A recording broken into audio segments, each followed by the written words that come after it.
안녕하세요. 짤마왕 TV입니다.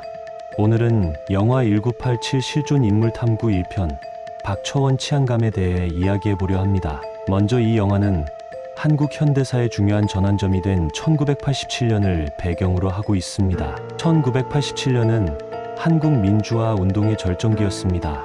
여러분, 영화 1987에서 김윤석이 연기한 대공수사처 박 처장을 기억하시나요? 오늘은 이 캐릭터의 실제 모델이 된 인물 박처원 전 치안감의 이야기를 파헤쳐 보겠습니다. 권력의 그림자에서 태어나 역사의 소용돌이에 휘말린 한 남자의 이야기.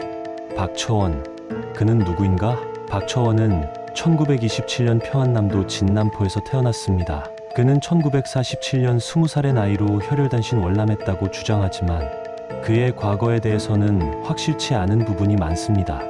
그는 노덕술에 이어 대한민국 고문기술자의 계보를 잇는 사람으로 1947년 20살의 나이로 경찰에 입문했으며 당시 그의 상관이었던 노덕술로부터 고문기술을 배웠습니다. 박처원은 대공수사처 수장으로서 민주화 운동 인사들을 대상으로 불법 자백을 이끌어내고 박종철 고문치사 사건을 은폐한 인물입니다.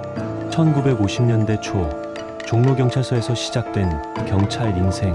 박처원은 1년간 일자리를 구하지 못하다가 경찰학교 17기 시험에 합격했습니다. 그는 장택상 청장의 눈에 들어 합격했다고 자랑스럽게 말했지만 장택상은 친일파 경찰 출신으로 의도적으로 친일파 이력의 경찰을 채용했던 인물입니다. 대공수사의 길을 선택한 이유. 박처원은 수사와 대공 중 선택권을 받았을 때 대공을 선택했습니다.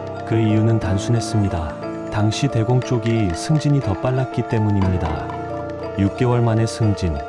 그의 비상한 출세 가도의 비결은 박처원은 밤에 공산주의 사상과 조직을 연구하고 일제 치하에서 일한 경찰 선배들에게 일하는 법을 배웠습니다. 그의 성과는 남달랐고 이로 인해 빠른 승진이 가능했습니다. 박처원의 성장과 업적.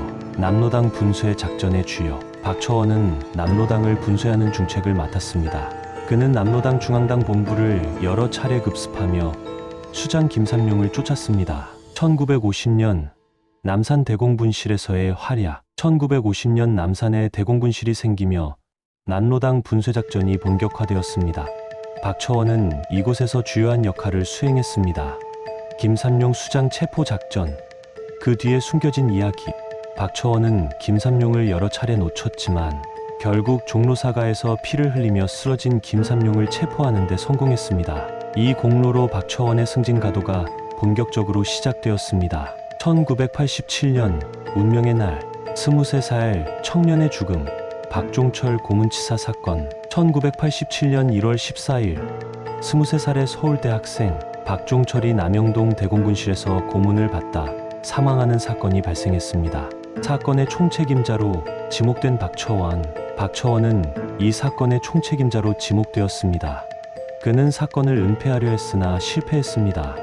징역 1년 6개월. 무너진 권력의 민낯. 박처원은 결국 구속되어 재판을 받았고 1996년 징역 1년 6월에 집행유예 3년을 선고받았습니다. 그는 끝내 자신의 잘못을 인정하지 않았고 후에 내가 뭘 더 바라겠다고 거짓말을 하겠소. 난 국립묘지에 묻힐 자격도 상실했소 라는 말을 남겼습니다.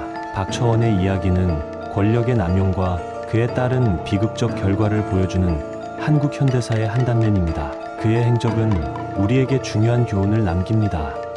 권력은 언제나 감시와 견제가 필요합니다.